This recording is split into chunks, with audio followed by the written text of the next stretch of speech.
Hello, I am Laura Glassbrenner. I'm a full-time teacher at Mineral Area College, which is a community college south of St. Louis. So I teach in the English department, but my master's is in communication. So what I'm hoping to study in my dissertation is the internal professional development and training opportunities that are given to mid-level managers. My perceived bias is that there will not be a lot of in-house training performed, but we'll see what the research says. I do want to do this as a quantitative approach, so it will be a statistical analysis, and Dr. Ryan Donlin has graciously agreed to be my chair, which I appreciate, thank you, but I am shopping for other committee members should this pique any of your interests. So a little bit of the background on the problem that I have found doing this research for this class, and the big problem has been administrative bloat, and this seems to be where the problem started, is that as we've studied in our previous courses, suddenly we have more students, we have more federal mandates, we have more things going on, and we're creating more administrative positions.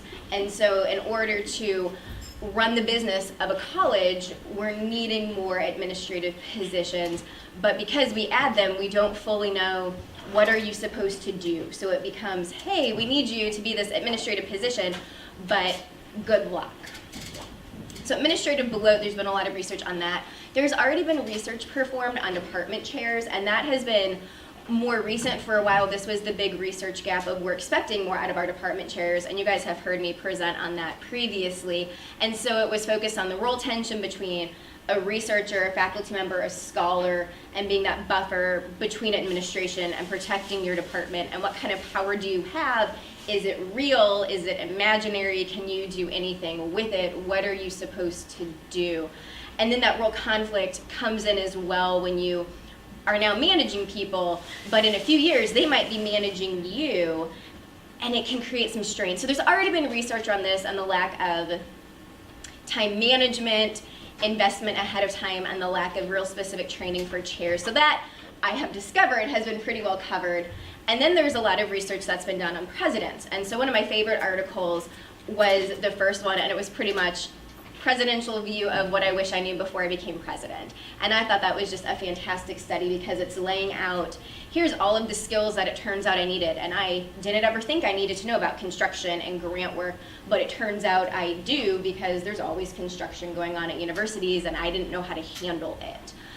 Along with that, just some basic professional development has been covered. Conferences, it really seems to be more conference-based. There's been some pipeline system that we've discussed before, and we see some national conferences for presidents.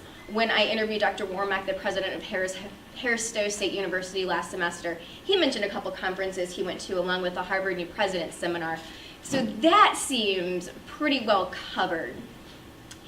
So this used to be what I was focusing on, and then I realized this has kind of been done, and that's why I wanted to focus on mid-level. So my problem is this definite research gap, and it's been researched a little bit, but there's still a gap on research. Everything that I'm finding is from the UK or Australia, and I have not found one study published within the United States in the education field saying we don't have training for mid-level managers. A lot of it has been Chronicle articles or mid-level institutes at national conferences, but we don't have the published research saying there is a gap and how do we fix it. So I think that's going to be a challenge. I've been instructed to look outside at other forms of scholarship, IO psychology, possibly accounting, possibly nursing, because they've done a little more research, but that gap is going to definitely be a challenge. My working definition is above department chair, so program coordinator, assistant dean, associate deans, but not full dean's level. So it's the weird new positions of here's how we're supporting our students through more administrators. As I mentioned, it's under-researched or it's generic research or leadership training, and it's, hey, come learn how to be a leader, but you show up and it's not role specific. It's, here are Bowman and Deal's frames, or here's how you manage conflict a little bit, but not any conflict that you might definitely experience in your role.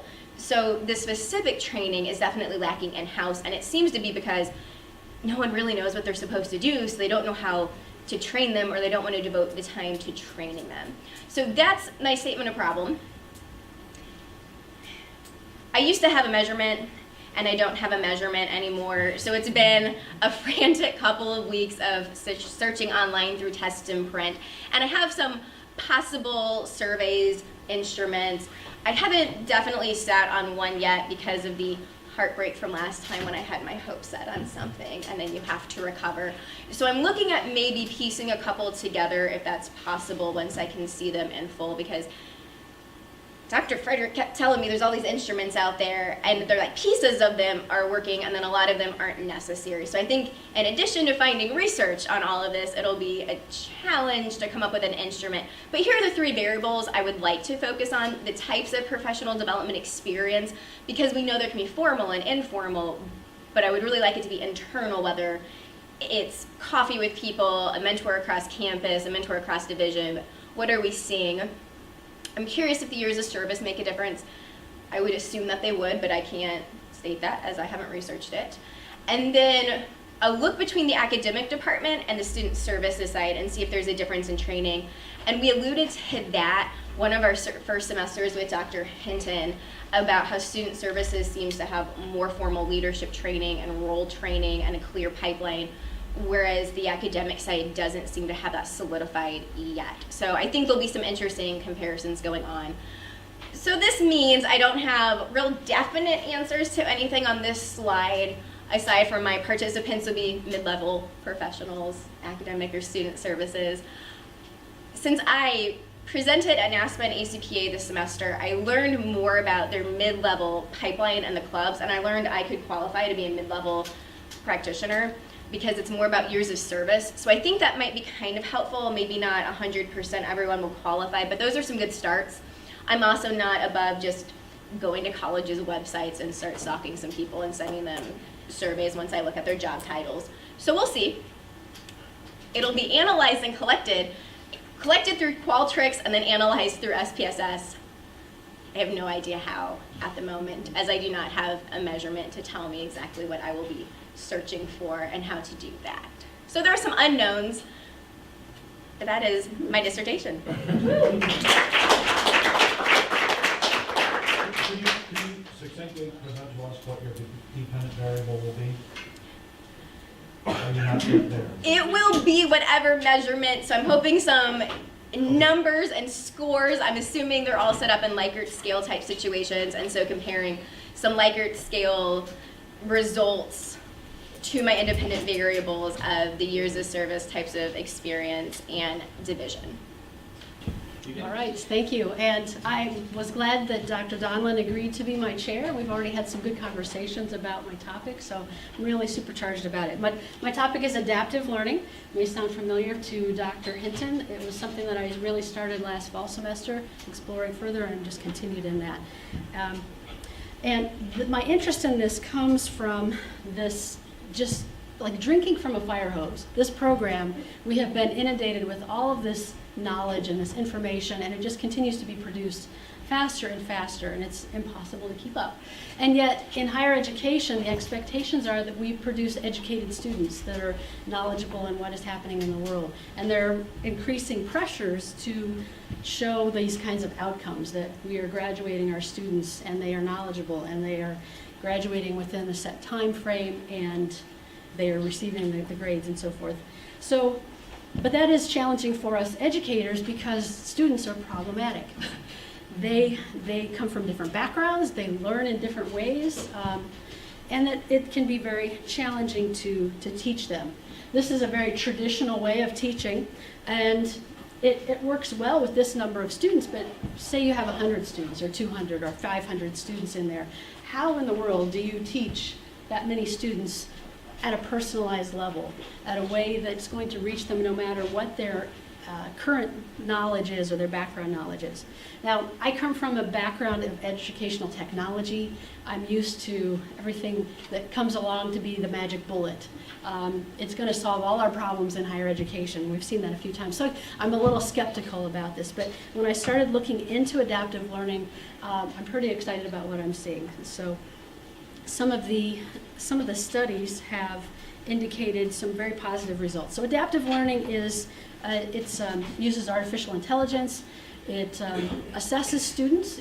It's courseware that assesses where students' current knowledge level is, identifies what the gaps are based on the topic, and then provides them a personalized learning path with that content to help them fill those gaps and reach higher levels of knowledge. This is one diagram that shows these are how many different ways a student solved a math problem.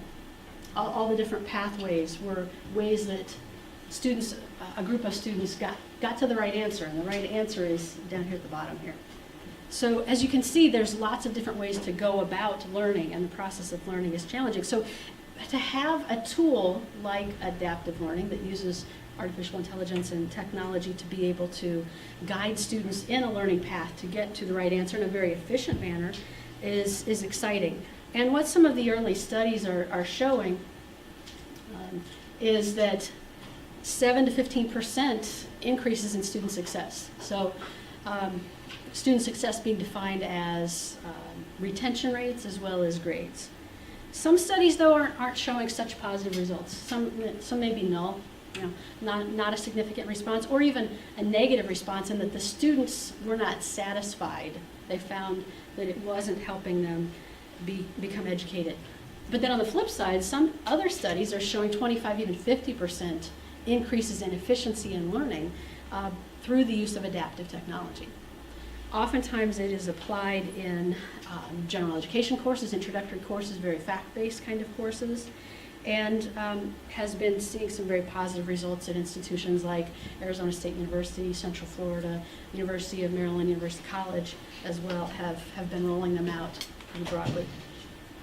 So, but it is computer-based technology, and the implementation of this can be varied, but if it were just computer-based software, is that effective? Or are there issues of isolation that come into play? One study done out of the University of Central Florida did show that students did sense some isolation by using this kind of a system. So I believe that there is definitely value in social interaction and in active and applied kind of learning. But I'm not finding a lot of studies that show adaptive learning being implemented in that kind of fashion, where it's coupled with traditional face-to-face kind of social interaction, group projects, applied and active learning. So my study is going to look at student experiences in a program that has implemented adaptive learning in this kind of fashion. I've identified a case, Western University.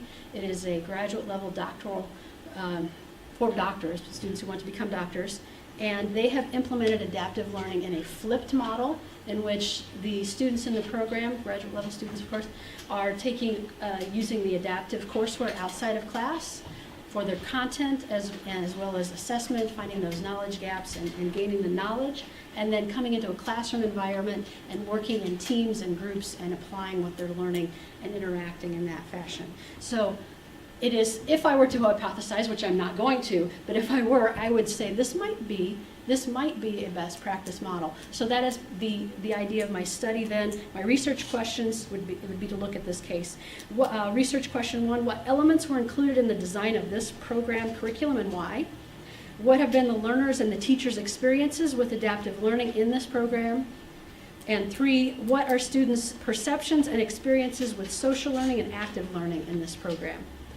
My methodology is a qualitative case study exploring the curriculum design, student experiences, self-efficacy of the students participating in this graduate program using a flipped course design model that incorporates the adaptive learning courseware with active, experiential, and collaborative classroom-based learning. I chose this particular program for the flipped model, but then also because it is focusing on higher order thinking. A lot of the other studies are focusing on freshman level courses. So that is the nature of my study, and I'm very excited to get started. Do you have any questions? Great. Well, I'm Liz Bushnell, and the research that I'm looking into doing is investigating social networks and beliefs about organizational change. And I plan to do a quantitative study using multiple regression analysis. Dr. Powers has agreed to be my chair, and I'm still looking for other committee members. We all know in higher education that there is a lot of pressure in the industry right now that is really driving a demand for innovation and change at all kinds of institutions. Rising tuition costs, changes in the student demographics, increased accountability. There's all kinds of things that are really necessitating change. And in the higher education marketplace, there's specific segments of the market that are impacted differently by demands for change. Small private institutions, for example, are really feeling the pressure to innovate, to keep up in order to stay competitive.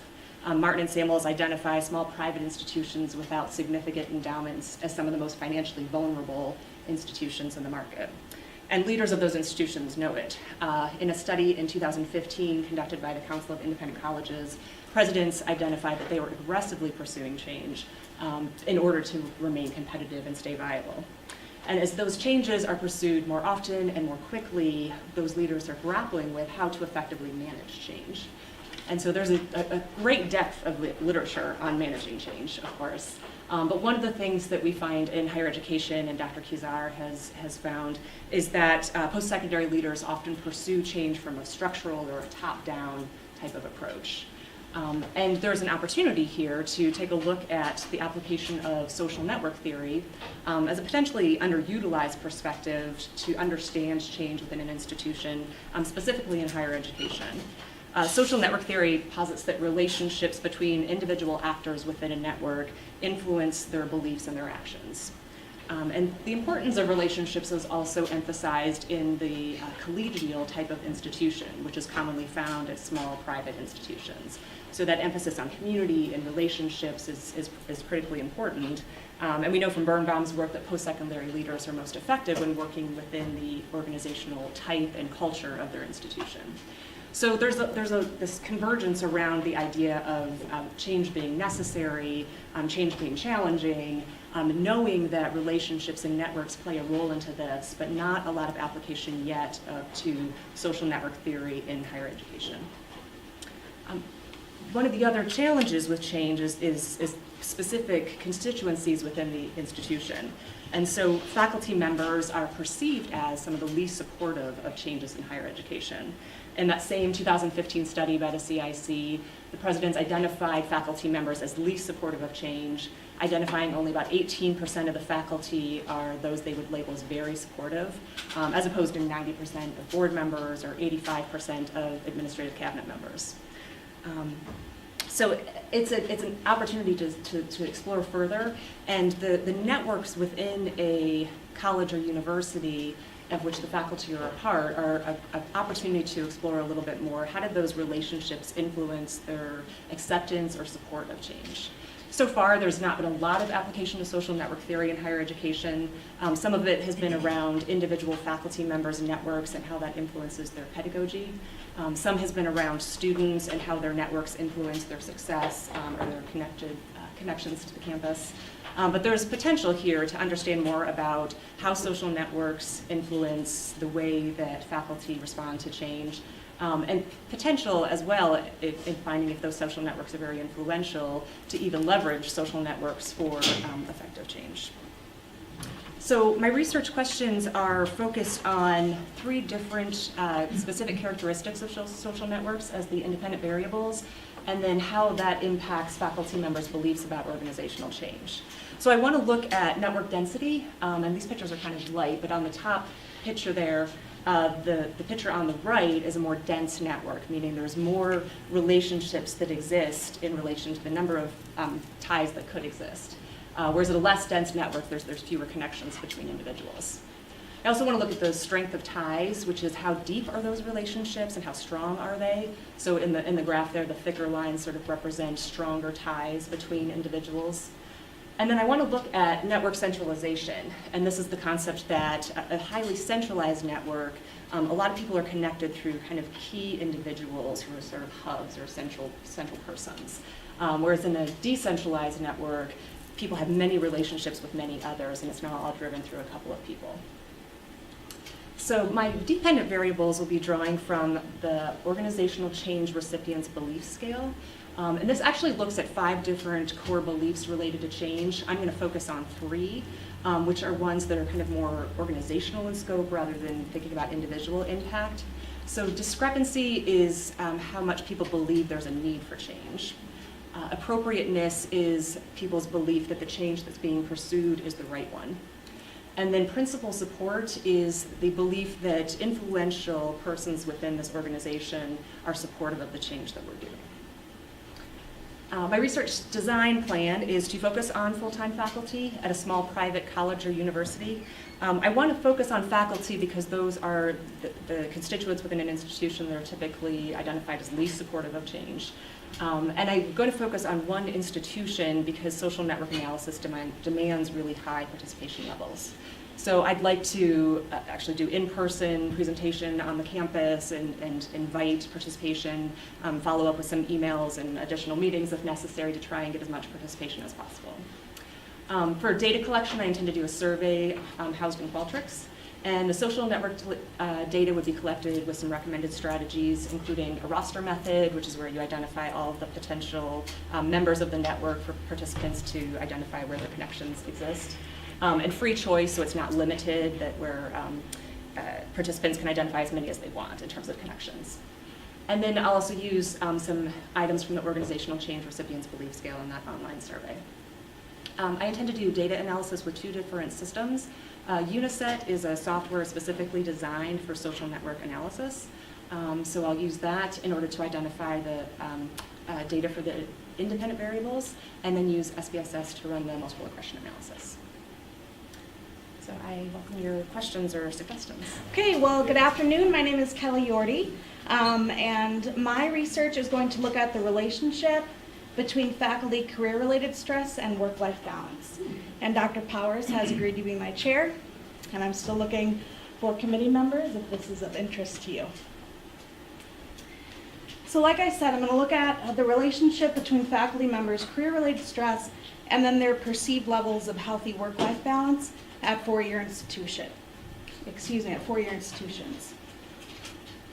So this will be a quantitative correlational study. I'm hoping to use existing data from the 2016-2017 Harry Faculty Survey.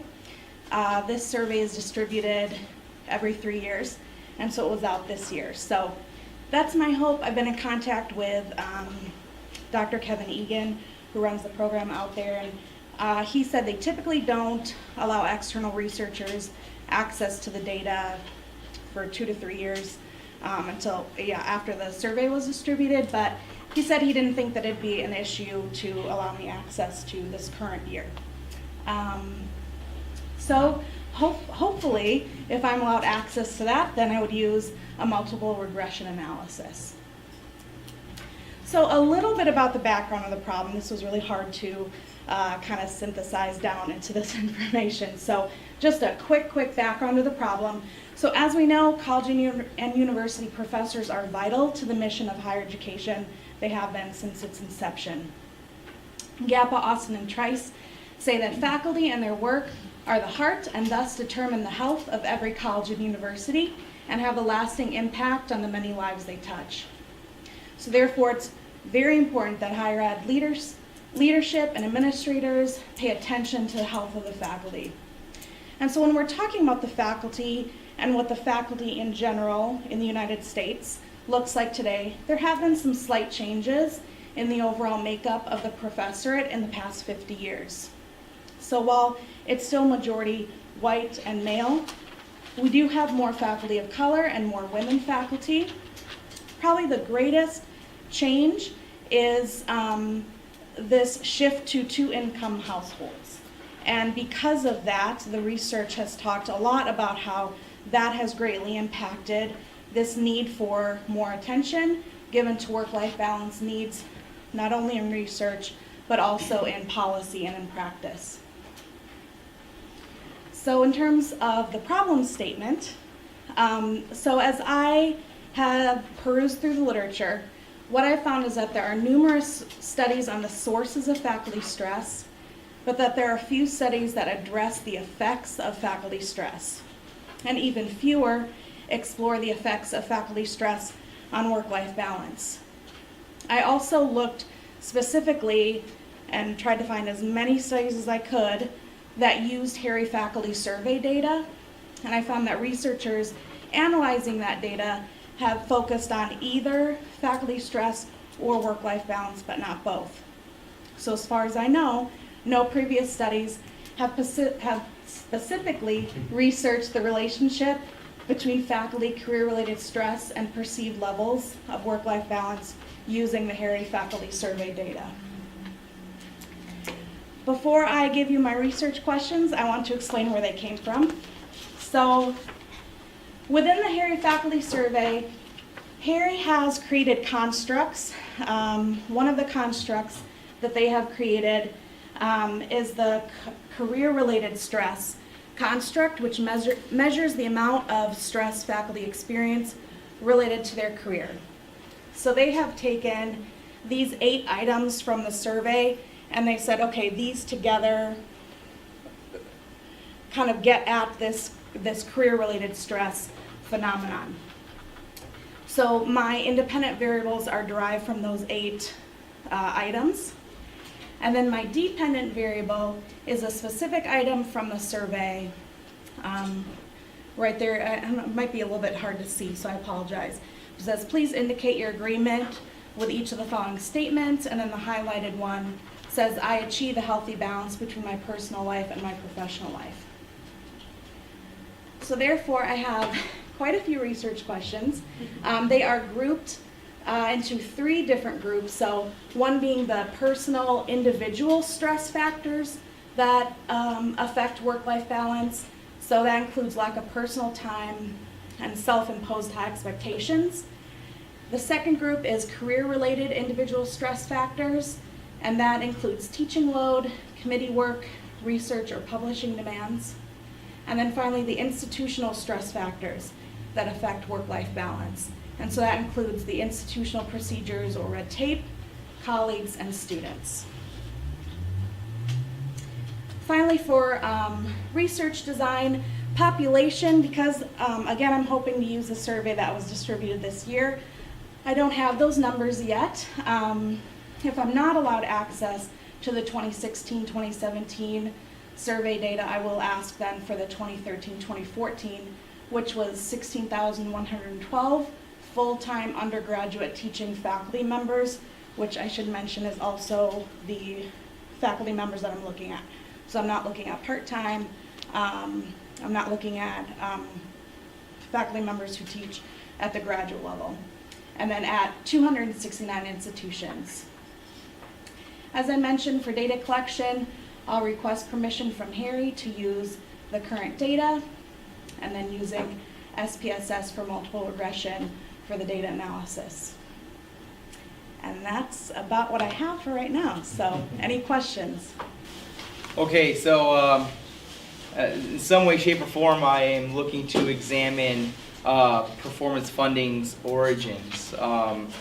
I am looking to do sort of either a qualitative content analysis, or I'm looking to do a case study approach.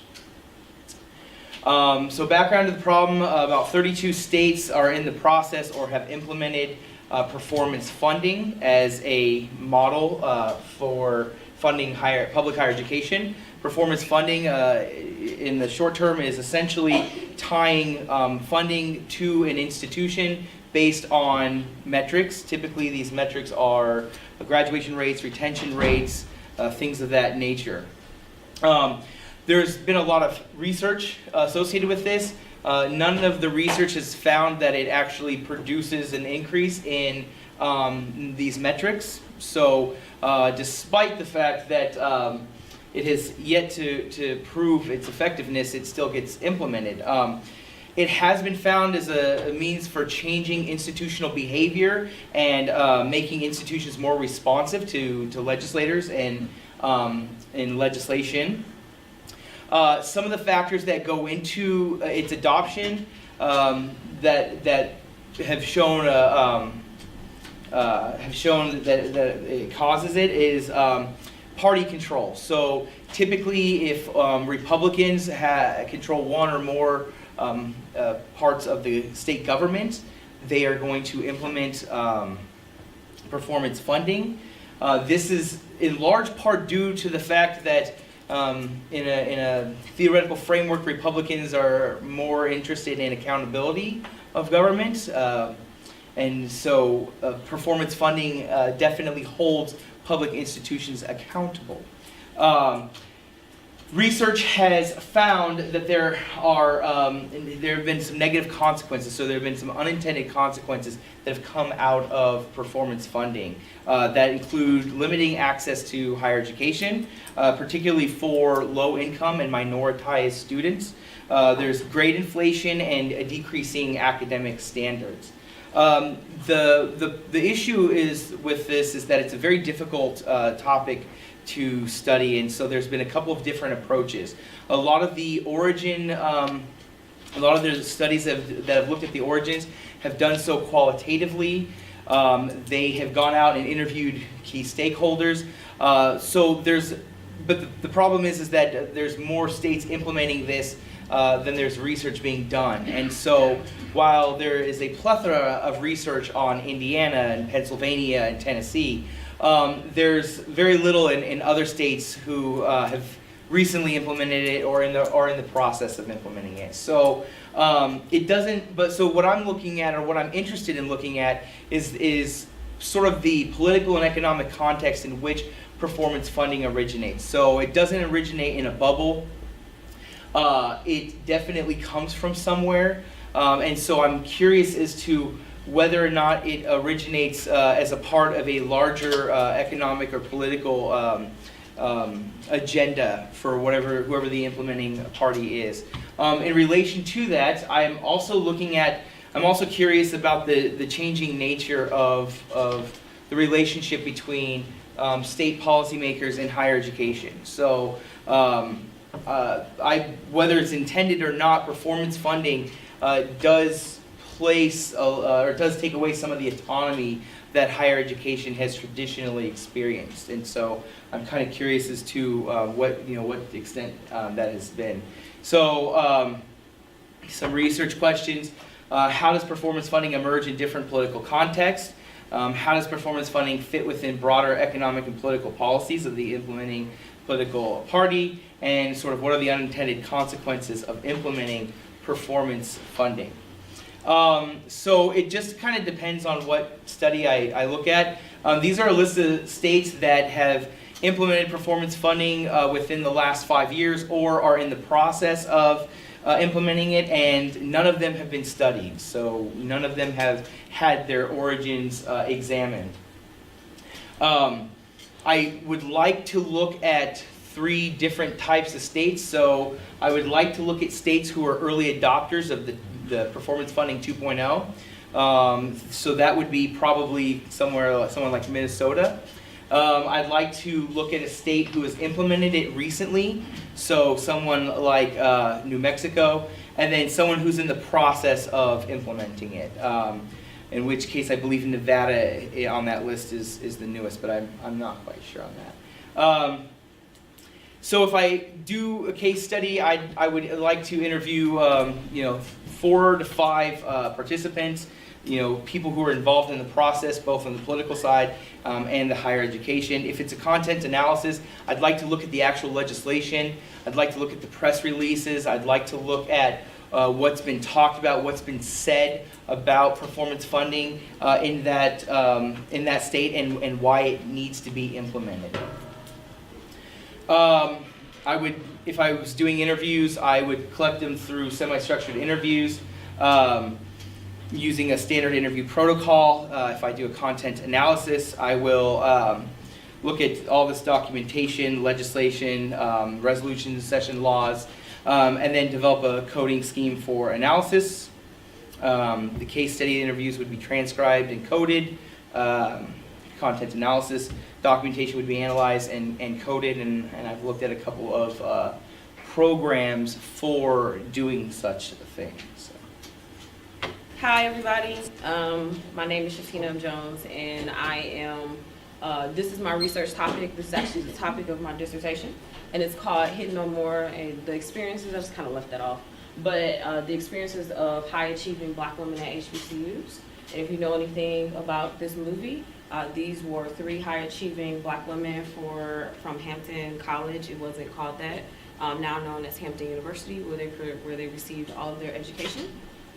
So this is my dissertation committee. I have one. My chair is Dr. Mary Howard Hamilton.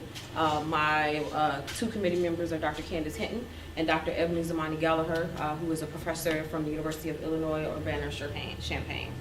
And I chose them because of their subject matter experts in their area. So yeah, and all of my pictures came from women who graduated from HBCUs. So why this, why now, and why it matters? So Black women outperform Black males and other minoritized groups. It has been said for the last couple of years that Black women are the most educated class. So what happens when they get to college? What is the magic? How do they experience college, if you will? So, in looking into research, there's not a lot of research that suggests how they're achieving, what does that look like? A lot of the research comes from a K-12 lens, and it also comes from this idea of STEM and not looking outside of STEM. When looking at individual articles and doing my searches, there are a lot of factors, but it all does not necessarily tie to high achieving, but it ties to various experiences of minoritized students. So a little bit of my problem statement is the purpose of my proposal is to examine the need for further research on high achieving Black women in higher education, and particularly historical Black colleges and universities, because HBCUs produce the most amount of Black scholars, if you will. How do we kind of have these conversations about the high achieving women at HBCUs? So for me, I took that, figured out a little bit more, kind of brought that down a little bit, and looked at my theoretical framework, which would be Black feminist thought, critical race theory, and the model of identity development in Black undergraduate women.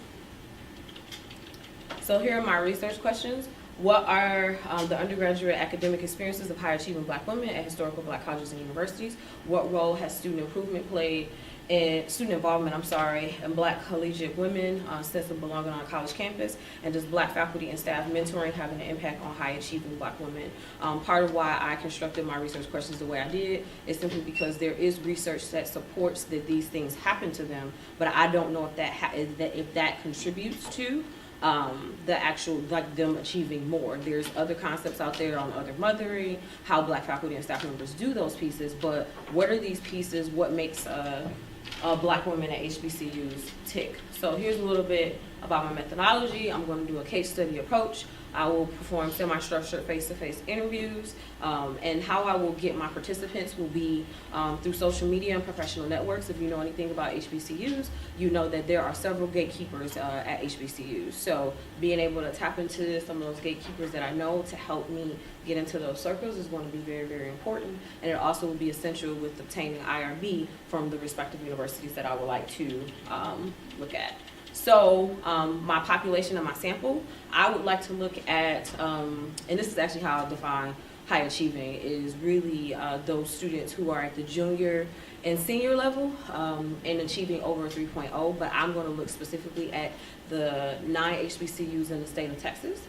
So looking at Paul Quinn College, Houston-Tillotson, St. Philip's University, Jarvis College, Texas Southern University, Prairie View A&M University, and I'm missing like a sprinkle of the other ones because I can't think about it right now. So that is how I will get my information. This is very much a qualitative research study, so we'll have qualitative research message. I want to look specifically at their lived experiences, which speaks to why I wanted to do qualitative, but look at their lived experiences and understand how they succeed in the university and college setting. So that is all I have, and do you have any questions? Good afternoon, everybody. My research is going to explore white identity awareness and avoidance in evangelical institutions. I have 3 committee members. At least I feel like I have a chair because I felt like I asked her out on a really, really long date. And I think she said yes, so Dr. Mary, if you said no, you need to let me know. Dr. Collins, who has also done work related with identity. And then there's a gentleman at Huntington University who works a lot with critical race theory and qualitative research. And so my topic is a qualitative, phenomenological, conscious, and constructivist research exploring white identity awareness and avoidance within students at Midwestern evangelical colleges. I want to use Helm's identity, white identity awareness, which includes internalization and abandonment of racism at the beginning of the stage, and works on through actively dismantling racism. And I also want to use critical race theory. Dr. Mary also suggested finding a spiritual formation framework to also look at. And so I'm still exploring that. I'm going to give you a quick rundown about the historic relationship between race and the Christian church. I don't know how much time you have, but I'll make it quick. It's poor. So I have to somehow conceptualize some of that within the research. But what I want to talk about, what I want to explore is systemic and personal power and privilege within evangelicalism. Most of evangelicals utilize a couple lenses in which to view American culture, such as free-willed individualism, anti-structuralism, which is the inability to perceive or unwillingness to accept the social structural influences, and relationalism, so central importance of interpersonal relationships. And so if I have relationships with people, that's all that really matters. I don't have to have a systemic issue. I don't have to have a systemic concern because we have a relationship with one another. And all problems are actually solved just one-to-one relationships, okay? A lot of research that does exist, I feel really trapped behind this thing. I'll try not to move. Most research related to the topic has to do with race in churches and Christian organizations, and so I find very little research related to higher education institutions. The Christian word that is often used is the term reconciliation.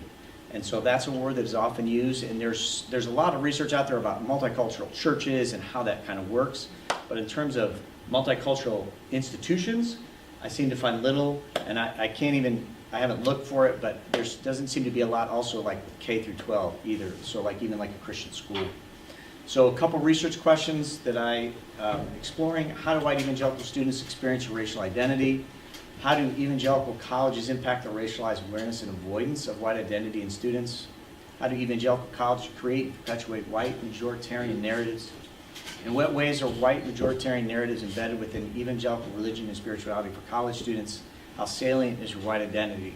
When I talked to Dr. Frederick about these questions, he acknowledged the loadedness of these questions, and so I've got to figure that out. So I'm working with Dr. Mary, but they are loaded, and we'll figure out how to, I don't know, unload them or load them more, or I don't know what I'm going to do.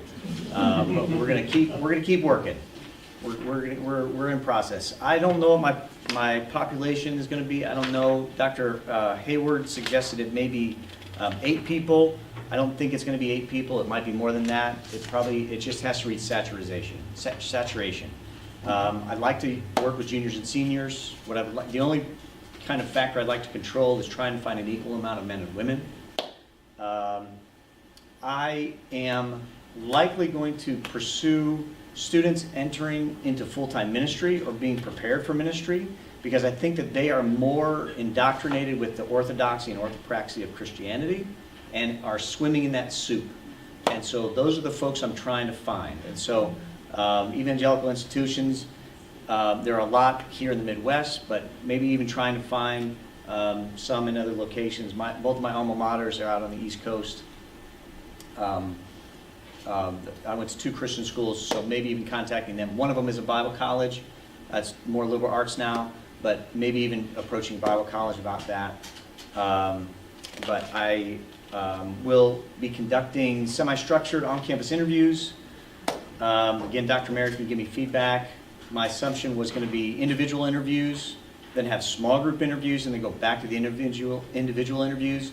And all of that data continues to roll forward into a big giant snowball of data that will eventually roll me over at the end. But so just transcriptions, encoded interviews, descriptions, observations, reflections, field notes, memos, and then also making my own positionality very aware within the research and confessing that, and doing my best to bracket that as best as I can in that research and conversation. In the end, this is what when Dr. Frederick, one of the things I take away from his class is, what do you want to happen in the world as a result of your research? And this is a quote that I found by Nolan Cabrera that I thought was just very fascinating. We call for an assertive pedagogy of racial agitation. The challenge, therefore, becomes making the invisible visible while creating campus structures that foster targeted and intentional racial discomfort for white students as a means of promoting both individual growth and racial justice. And so some of that, I want to help increase that awareness on campus and within institutions. And I think there's application beyond just higher education institutions, but the evangelical organizations as a whole. To the internet world out there, I'm Andrew Buckle, and this is my proposal. I'm looking at career aspirations and faith. And so here's the nuts and bolts, if you will, of my study. So the main idea is I want to look at how students' beliefs, worldviews, and values direct their career aspirations. And so this is a qualitative study through a phenomenological approach. It's a mouthful. And I think it will add to the existing career decision and student development theory literature, at least I hope it will. And if you're interested in what I'm talking about, I am seeking an additional committee member. So keep your ears tuned in. So designing my study was difficult, and so I've always wanted to know the stories of kind of what's going on in the thought process of our students. And so, to me, there was a phenomenon that was told, look at a phenomenon that interests you, and so I've thought about the questions that I've even asked myself over the years, and even in the last 2 years, as I'm still a college student. So why do students select the majors that they do? What are the students' aspirations once completing their undergraduate education, and what's kind of influenced those decisions? Those kind of formed where I started thinking about my study in general. And so there is a lot of literature already done on career decision. It's largely quantitative though, and so I think there's space for the stories that you find in qualitative studies. We talk a lot about personality or interest inventories and things like that. And they're addressing that career decision, but they're not necessarily talking about aspirations and the thinking that goes behind some of that. And so I think there's just an opportunity within the literature. So my research questions are, what are students' career aspirations specifically? How does their beliefs and values direct the students' career aspirations? And then to what degree has faith specifically impacted career aspirations? And so if you don't love those research questions, then I guess we can work through this a little bit more. And so, but Dr. Frederick's been great in helping shape some of that, as well as Dr. Haywood. So my research design would be somewhere around 6 to 12 person qualitative study using semi-structured interviews for the data collection. And my sample will consist of a group that I'm terming Reformed Evangelical Christians. I think Christianity is far too broad, and so within the literature review, I am further defining a very specific subset of Christians who are in their final 2 years of undergraduate education at a Midwestern public university. Most of the literature that exists out there already does talk about Christians in a very broad sense, and so I think this will take a subset of that more directly. And most of the literature that's collected, even as Jesse just shared, is often done at religious affiliated institutions. I'm not seeing a lot of information done at, or I'm not seeing any qualitative work being done at students who identify this way and attend public colleges. So I think there's a space there. So my data collection analysis will be audio recording and transcription. We'll use a multi-layered coding process, looking for big themes initially and then paring that down into smaller themes, and using personal reflection as well as students' input to make sure that I'm capturing their voices appropriately. There are a few assumptions that go into this particular study. I assume that faith is going to play a significant role in my students' lives in all aspects. And so I assume that's going to direct career decision in some capacity. I'm also assuming that the beliefs in some fashion have developed while they're in their undergraduate education attending public institutions. And so whether it's being formed for the first time, there's some faith development theory out there that says that that occurs. So it's either being formed, shaped, or changed in some capacity. And then I am assuming that students entering a field related to their area of undergraduate study in some form as well. And so students who are studying engineering are interested in going to the engineering field, and that is there an element to why their faith, how their faith impacts, how they're going to impact the world as a future engineer, essentially. So I mentioned this earlier, but I think the significance here could be that it adds to current literature and career decision, as well as student development theory among undergraduate students. I think it will consider the frames of a subset of a larger group known as Christianity, demographic, and then the but specifically who attend public as opposed to private religious affiliated institutions. So my current committee members are Dr. Steve Gruner, he's the chair, and Dr. Steve Sandvig is one of my committee members. He's the vice president of the Indianapolis Theological Seminary. So if your name is Steve and you're interested in joining us, there's a strong possibility that we'll let you in, but we will also consider people who don't have the name Steve. Anyway, thank you. Let me know if you have any questions. Hello, my name is Martia Bronner King. I am currently a senior assistant dean at Purdue University. This is a second year doctoral student in this program, and what I am studying and what I would like to study is what I have termed the audacity of African American senior student affairs officers. The background of the problem is there are not many people that look like me in senior leadership roles. What you will see through my presentation is a lot of imagery because I think it is essential that someone you can see in yourself the advancement, the rise, the I can do it mentality and imagery, and it's not what you see in most senior level student affairs. So the problem is that many African American women, although we have increased and we are the largest minoritized population with doctoral degrees, that is often a hindrance for moving up. We also do not see many mentors helping and mentoring up. We do not see many Black African American women in these roles. When you do see them in the roles, you begin to see the trickle-down effect of retention, conversation, intentionality in the student affairs realm for students of color. So I love this quote by Bell Hooks: "No other group in America has had their identity socialized out of the existence as have Black women. When Black people are talked about, the focus tends to be on Black men, and when women are talked about, the focus tends to be on white women. And so where are the Black women, specifically in student affairs?" So the narratives and experiences of African American student affairs leaders, specifically in the Midwest, is of interest to me. I can think of three. In the Midwest is defined as Indiana, Ohio, Michigan, Illinois, Wisconsin, Minnesota, Missouri, Kentucky. Yeah. Did I say Ohio? Oh, okay, in Ohio. And within that scope, I have currently in my research, I've found 4.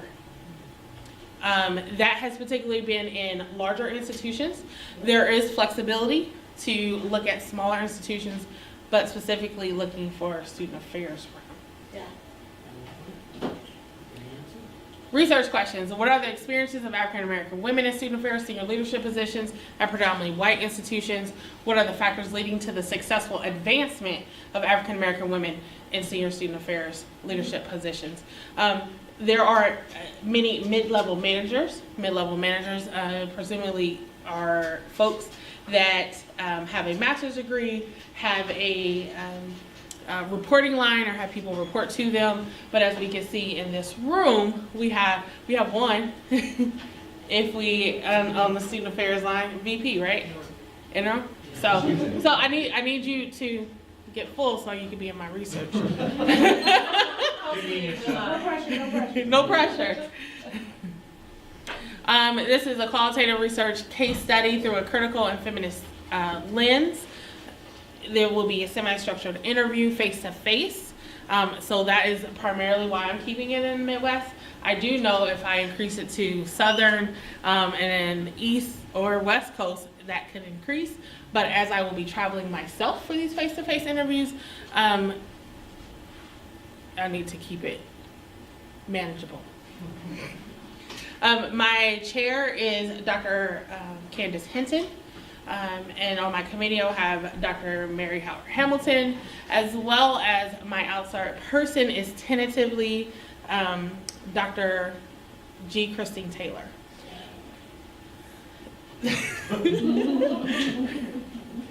So the population of participants, I only know really one person on here, and that's Sylvia Scholar. But I am looking for a mixed group of folks, 5 to 7 participants for this study. I don't even know if these are real people, but y'all looking like, who are these people? These are pictures, they're representatives, various ages, various experiences. That's real funny. But again, I like imagery, right? I like to see these people. Yeah, Kathy Sight. She does. Data collection and analysis. Again, these will be in-person interviews. There is potential to do their NASPA and ACPA have a collective of African American female student affairs and academic affairs folks all in one place at one time. And so if I cannot get to an institution, there is a possibility I can interview there. There will be artifact collection, field notes, some online research to understand the institutional type, as well as any background information I can find on the participants. And then I will do coding themes. I infuse with some hunches. So what do you get along the way? Oh, this is interesting. But really want to figure out,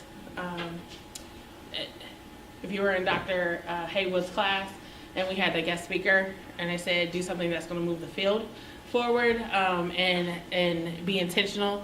I want to move the field forward. How can I help not only myself in the future, but help out your incoming student affairs folks, your mid-level folks? How do I advance forward and not leave the field because there are no advancement possibilities? So this is a quote: when I see my sister, I see myself. Sort of and again, I don't know these people.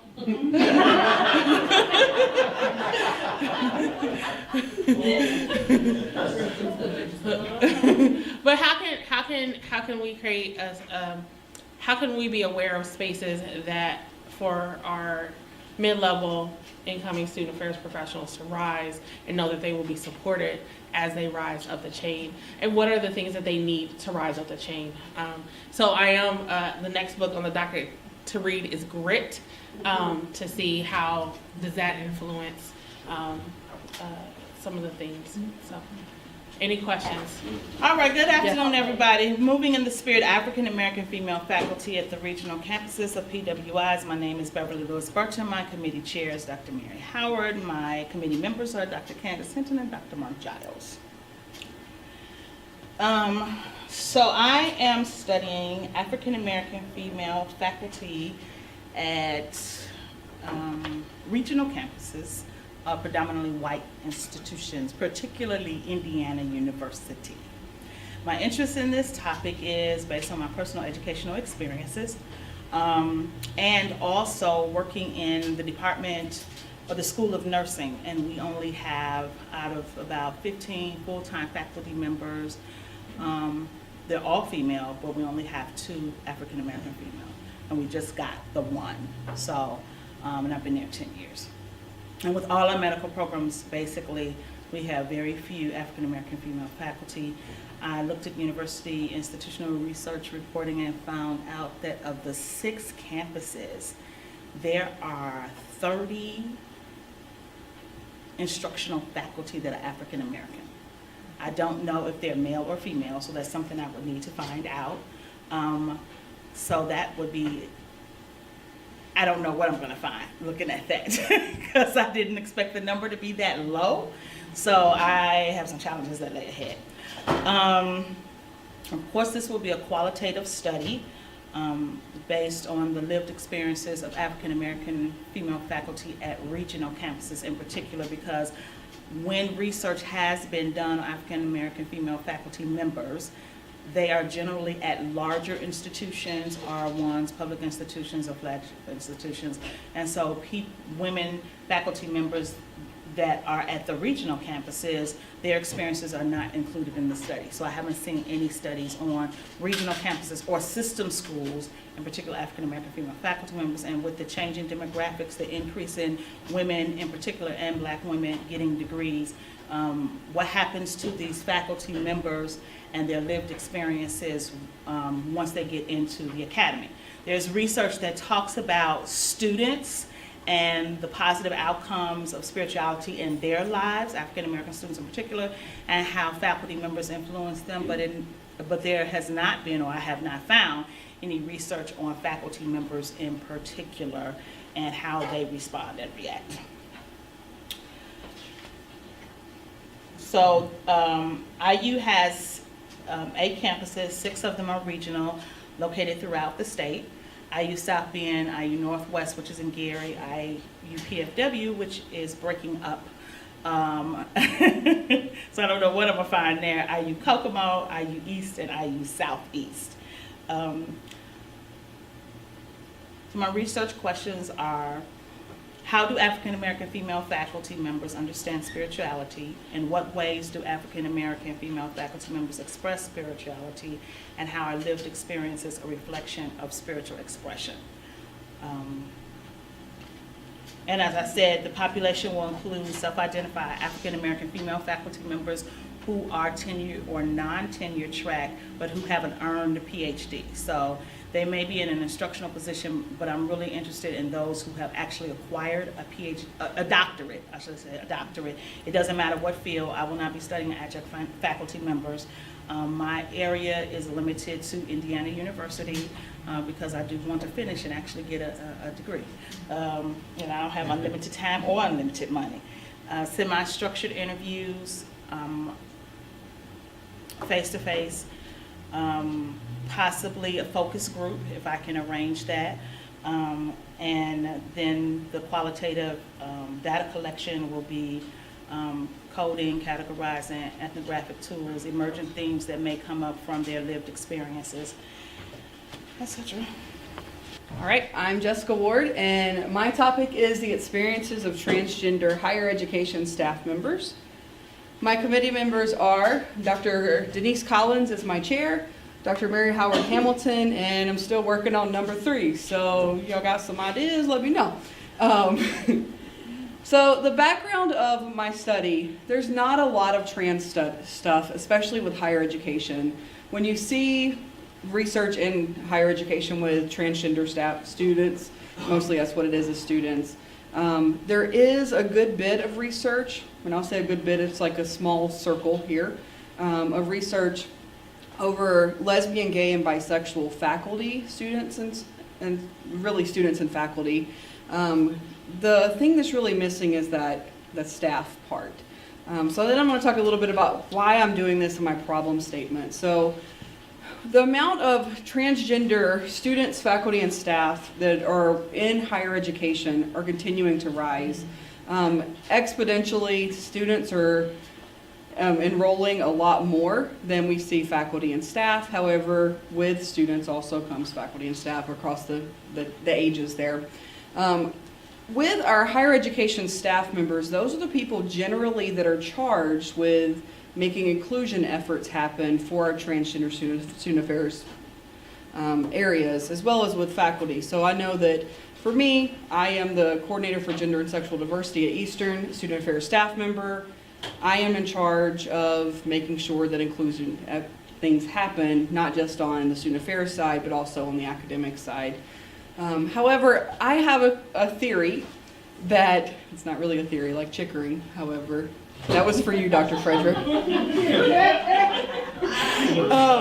that our staff members are not seeing the same types of inclusion that our students are seeing. So the people that are charged with making sure that the students are seeing these types of inclusion, I believe, are not really seeing that. And that is something that's been talked about with some friends that I have that identify as trans, and I'm just kind of seeing that also in positions I've been in. And with that also, the minority-related stress of our faculty, students, and staff is really high. And I'm thinking from looking at literature, but also looking from, I believe, the lived experiences that we'll see is going to be a big factor in that. My research questions are, what are the lived experiences of transgender higher education staff members? And I left it at higher education because I didn't want it to be student affairs or anything like that, so I really wanted it to be as broad as possible, but I'm not looking at faculty members because there is some research about faculty members already out there. And what contexts or situations have affected the experiences of transgender student affairs staff members? That will also be higher education staff members with that, for that context. So really looking at what are those external and internal aspects that are happening. So when you look at stress, stress can be external, it can also be internal for that.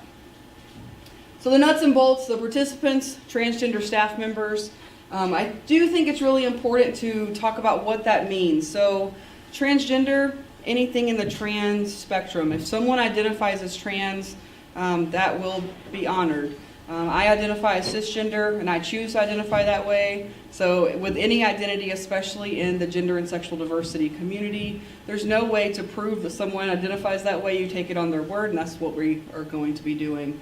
This will be a network sample, so I'm very fortunate to have some friends that identify as trans and work in higher education. Through national conferences, I've gotten to know a lot of people, especially through this last conference season. And so I'm really, really excited about the possibility of people. When you talk to people about, hey, yeah, you know, this is my research interest area, and they're like, oh my goodness, that's awesome. You get really excited. For data collection, it's going to be a qualitative phenomenological study. Will be semi-structured face-to-face interviews. As far as how those interviews are done, I really want to do them at national conferences if possible. ACPA is a conference that's very, very progressive. There's a large amount of trans staff members there, but I also know that there's going to be some people that do not attend those conferences, so I'm really going to do everything in my power. I would love to have a maximum of 25 participants. I know that's like really crazy, but to really get a big span. I also want to get done, so I am acknowledging that, because I don't want to be a candidate forever. As far as my analysis, I will be doing coding and transcribing of those, really looking at being reflexive and really understanding my research lens in that I am cisgender, I am not transgender, so I'm coming at this as an advocate, so I am acknowledging my placement in this study as well. And we'll be looking at themes. Any questions? Michael Dixon, Chief Diversity Officer and Director of Intercultural Services at Manchester University. I am also a doctoral student here at Indiana State University. Topic of my proposal is diversity, self-awareness of college and university presidents. This doesn't make any sense to you right now, but this is research that was just published by Gallup in Inside Higher Ed fairly recently from a 2016 survey. About 300 and something presidents responded to this survey. But more specifically, in this survey, they had asked a question, generally speaking, would you say the state of race relations on your campus is excellent, good, fair, or poor? 20% of them said, and this is all presidents that were surveyed, 20% said excellent, 64% said good, 16% said fair, and 1% said poor. Why does that matter? Well, generally speaking, would you say the state of race relations on college and university campuses in the country is excellent, good, fair, or poor? It's almost inverted. 0% said excellent, 24 at good, 65 at fair, and 10% at poor. Why does this matter? Well, the research that I'm going to be looking at is diversity, self-awareness of college and university presidents. Why would a president say, on my campus, race relations are good, yet across the nation, they say, oh, it's not really that well? Because there may be perception issues in terms of how a president perceives his or her campus to be with regards to race relations. So I would like to do a quantitative study utilizing survey and correlational data and utilizing this instrument on educators' beliefs about diversity. It's currently a 40-item survey, 15 focus on personal questions about how you feel about diversity, and 25 are focused on professional life. These are the current committee chairs that I've chosen and that have accepted. The third person, Dr. Tasha Toy, I met at a conference randomly, and her dissertation was on African American females as presidents at HBCUs. So she has some content knowledge in terms of presidents.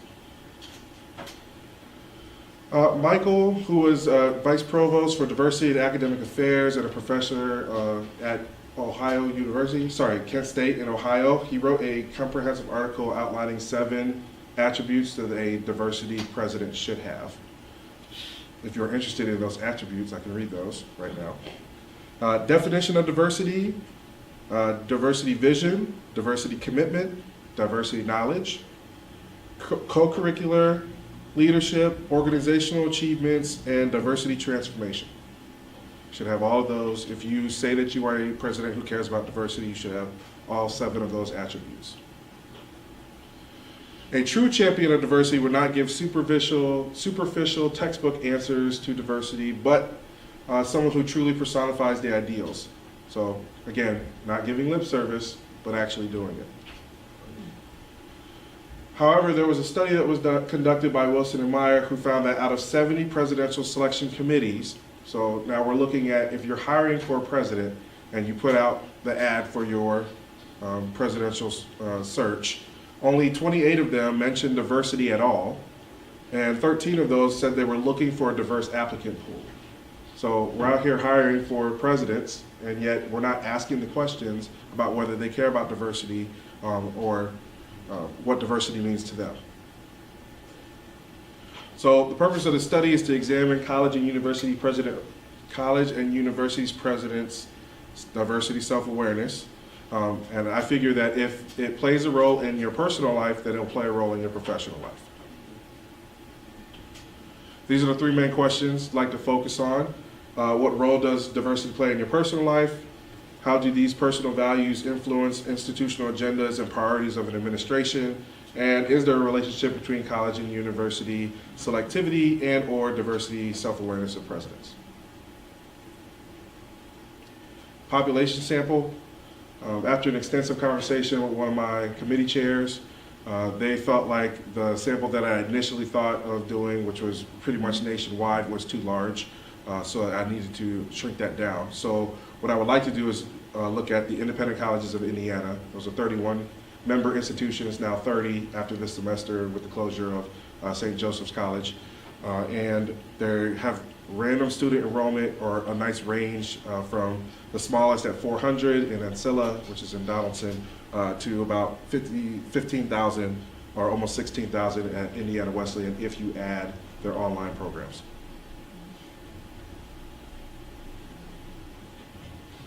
My name is Gary Ballinger. Hello, everybody. I am seeking and courting all committee members at this point in time. What I want to do is a qualitative study of the leadership experiences and career pathways of tribal college and university presidents. As many of you have heard me talk about over the last year, one of the reasons that I'm interested in this, as far as the historical background, I was really piqued in our history class the first semester as far as the educational experiences of minoritized people, particularly Native American people in colonial times, and how we sought to systematically take away their culture, their language, their traditions, also their land, and killed Native American people.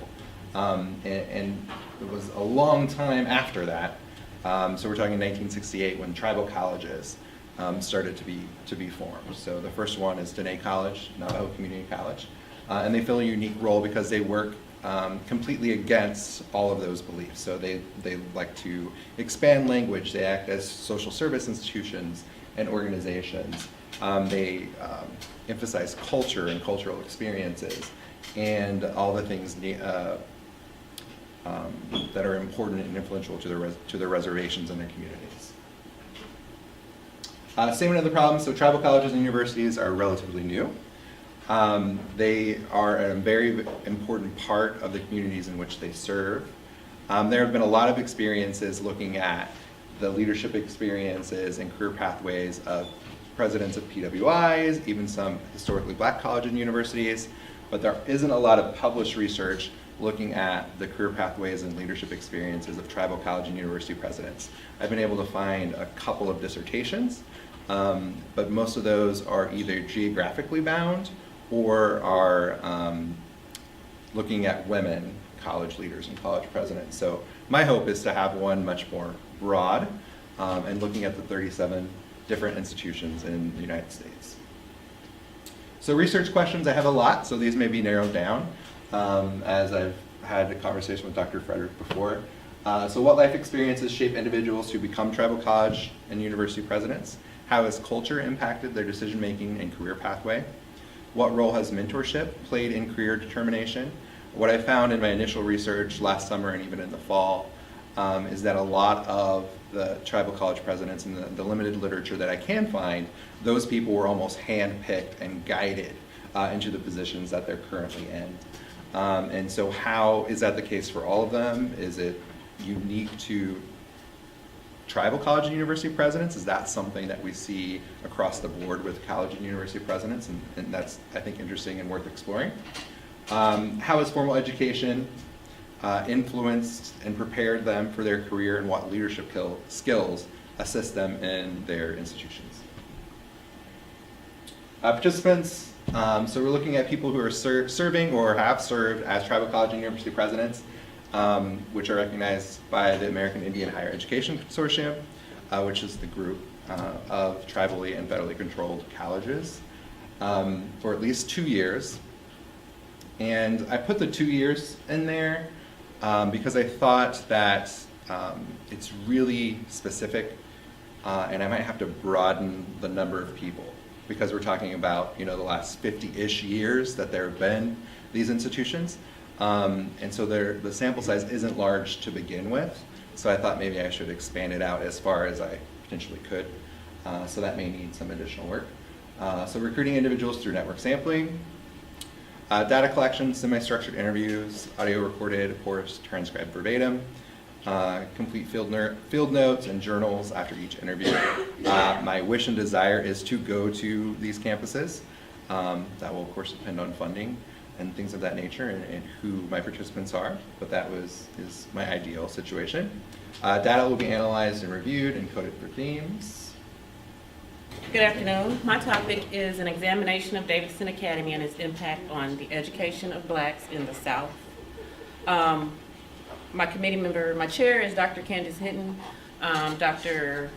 Mary is a committee member, and also Dr. Valerie Grimm from Indiana University. So the purpose of this study is to look at the role that Davidson Academy played between the years of 1920 and 1960 in Tullahoma, Tennessee. The problem is that Negro schools, they're scarcely recognized. And then graduates that graduate from black schools, they are considered inferior, and this is not the case. So the education that they received at a black school is the same as an education at a white school during this time. And then also Davidson Academy has been, as far as like black history, has been overlooked. And so it needs to be recognized as a well-known Negro school. So my research questions are, what role did Davidson Academy play in the higher education experience for blacks during 1924 through 1960? What were the experiences of the students of Davidson Academy, and how did these experiences lead them to attend a college or university? This is just some of the literature that I have been reviewing post-emancipation. I'm looking at Sabbath schools. These were black schools that were started right after emancipation. I'm looking at segregated schools in the South, particularly at the teachers, mostly female teachers, what role they played, and also what role the Rosenwald movement played in segregated schools.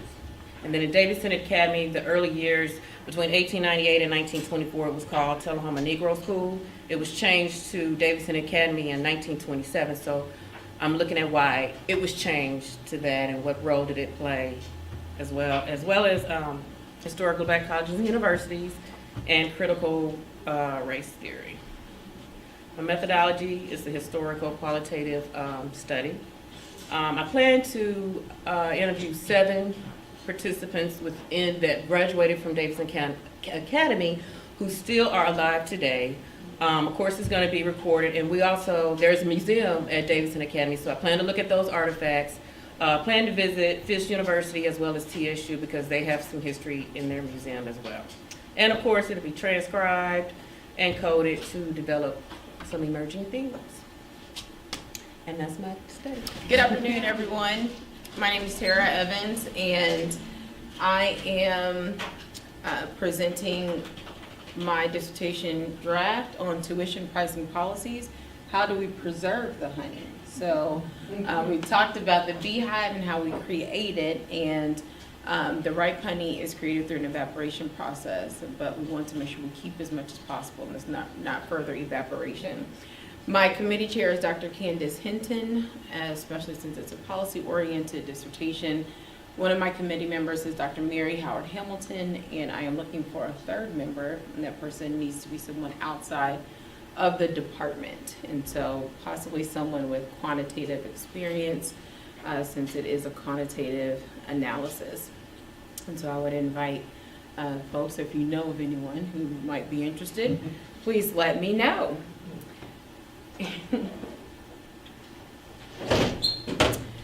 So the background of the problem is that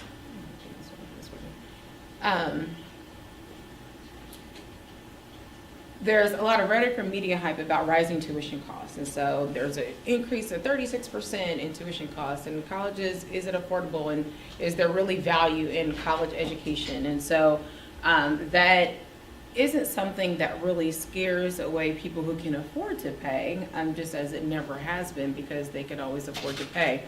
But in general, rising costs still can make it difficult, especially for those in the middle class, and makes it increasingly difficult for folks who maybe are first generation, or who are lower income, or even middle to lower middle income students, and so in families. And so nationally, 89% of low-income first-generation students leave college within 6 years without a degree, and more than a quarter leave after their first year, so 4 times the dropout rate of higher income second-generation students. And so all of these problems are compounded when they get to campus and tuition continues to increase from year to year. And so they may have done whatever they needed to do to make sure that they had enough financial aid and renewable scholarships and packaged it just right for their freshman year, but then when tuition increases, their gap in aid is whatever that 3 to 5% of the increase is, which makes it even more difficult for them to stay in school. And so this can be devastating to families. It creates a lot of anxiety about how am I going to finish, how am I going to continue. It makes it difficult for them to even take that first step, because how am I going to afford it from years after that?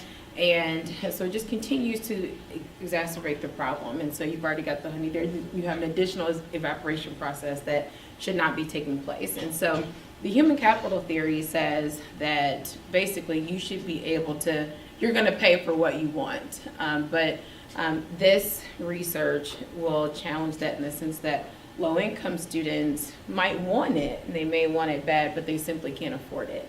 And so, especially when you have that additional increase in tuition. And so, the inability to maybe further increase, but possibly, and this is what the research may support, based on the student's GPA or test scores or socioeconomic status and their racial identity. And so, one of the reasons why this is a problem for me is, for one, I have a passion for helping students get to college, and we know that a more educated society is going to contribute to, colleagues in the workforce and a better place to live and work and all of that. And also, if we, the discourse surrounding the questionable value of a college education is oppressive.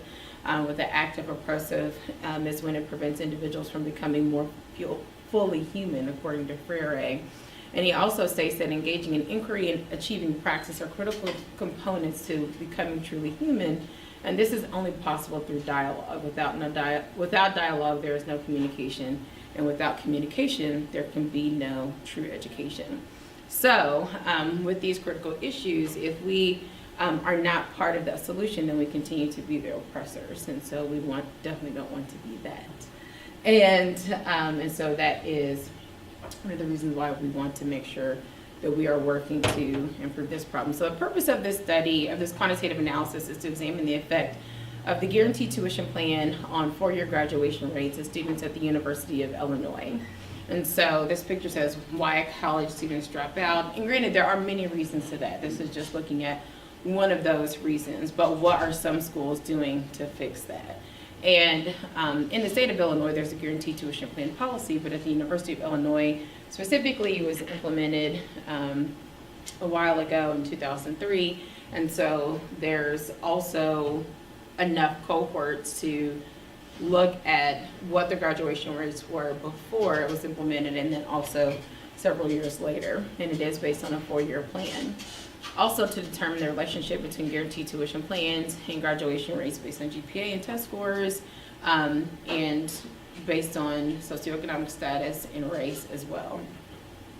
And the research will look at the national level, so explore the federal, state, institutional tuition pricing policies and the environment that influences them, and we'll explore tuition strategies at the institutional level and how they impact graduation rates. And so to figure out which method might be best. Is it tuition increases from year to year and then possibly financial aid packages that go up? Is it tuition freezes? But we all know that those can't last forever, even though you might think so if you work at Purdue. And then another popular option is guaranteed tuition plans, which about 300 colleges around the nation have begun doing that. And so looking at research questions, which I know this isn't the exact same format that you all have, but for some reason it made sense to me, how much of the variance in 4-year graduation rates can be explained by the guaranteed tuition plan. And then, thank you, Laura, for helping me put this together. But when controlling for predictors such as socioeconomic status or race or GPA and test scores, then what does it look like after that? And how would I collect this data? Looking at the Institutional Research Department at the University of Illinois. And I mentioned a little bit before, like looking at maybe 2002 before it was implemented, and then I'd say 5 years later to give it some chance to get going, and looking at those graduation rates, and then using an ordinary least squares regression. The dependent variable would be 4-year graduation rates, and narrowed it to 4 years because the guaranteed tuition plan is based on 4 years. And then and you can do an appeal afterwards, but that's the base model.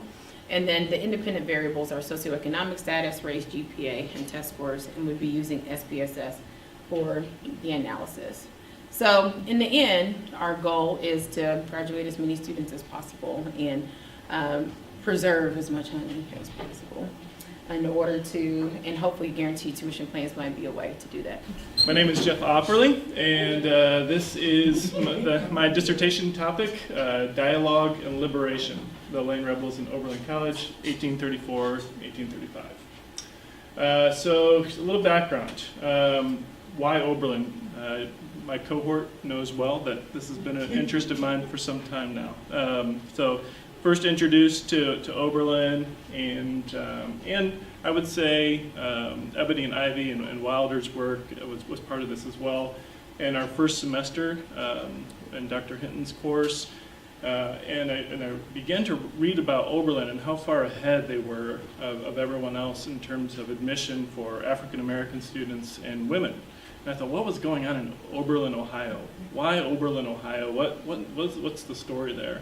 And that's what really inspired my initial inquiry into this, and found this incredible story of the Lane Rebels, a group of seminary students at Lane Theological Seminary in 1834, that over the course of 18 nights debated the moral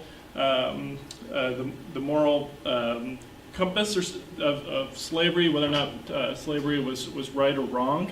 And by the end of those 18 nights of debates, basically the entire campus resolved to start an abolitionist society in Cincinnati, of which the Board of Trustees immediately told them that they needed to stop. What that resulted in is 40 students, the Lane Rebels, leaving Lane Seminary and ultimately would find a college home at Oberlin.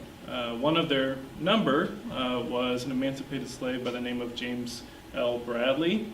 And so when they considered the potential of becoming students at Oberlin, they said, we have a condition. If we're coming to Oberlin, you need an official policy for the admission of African American students.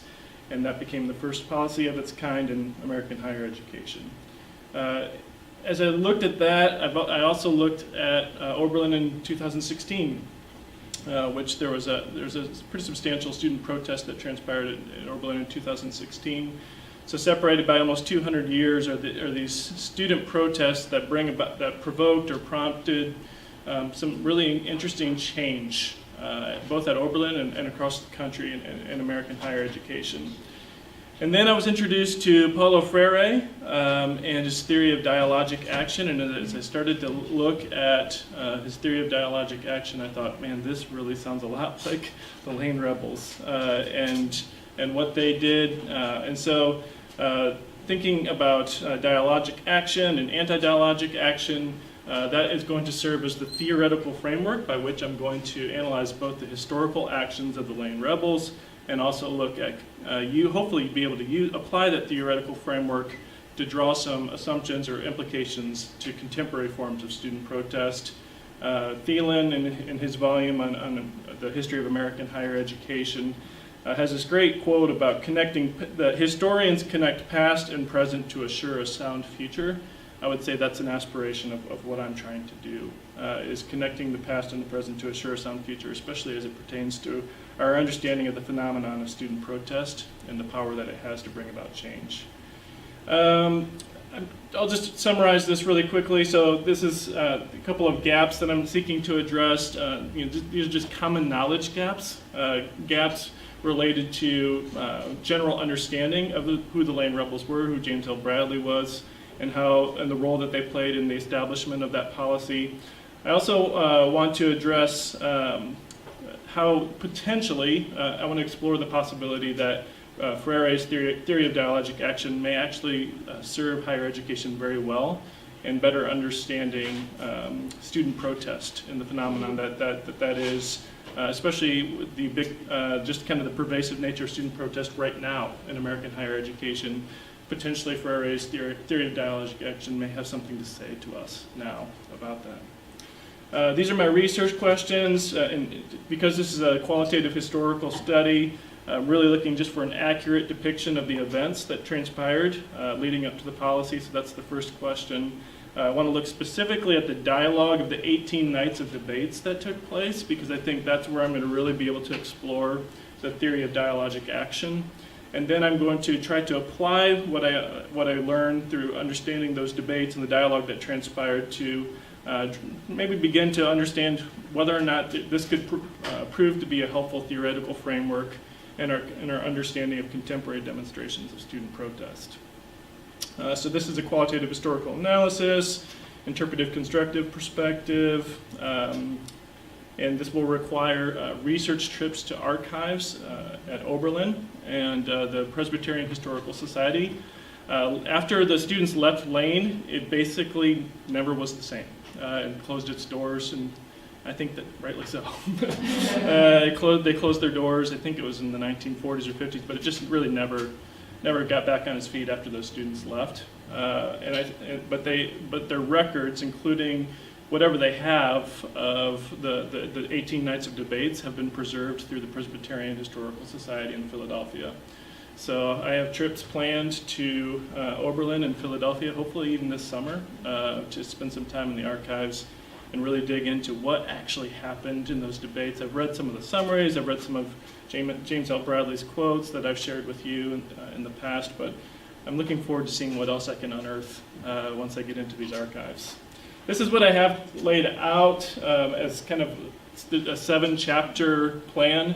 Historical dissertations that I've looked at are a little bit different in terms of how chapters are laid out and the approach that's taken. So my chair is, because of, she was there at the very beginning and has encouraged me along the process. Dr. Candace Hinton is going to serve as my chair.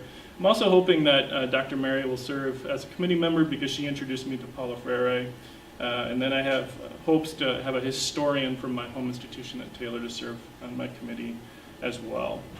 So this is Paulo Freire. The correct method for a revolutionary leadership to employ in the task of liberation is, therefore, not libertarian propaganda, nor can the leadership merely implant in the oppressed a belief in freedom. The correct method lies in dialogue. That's it.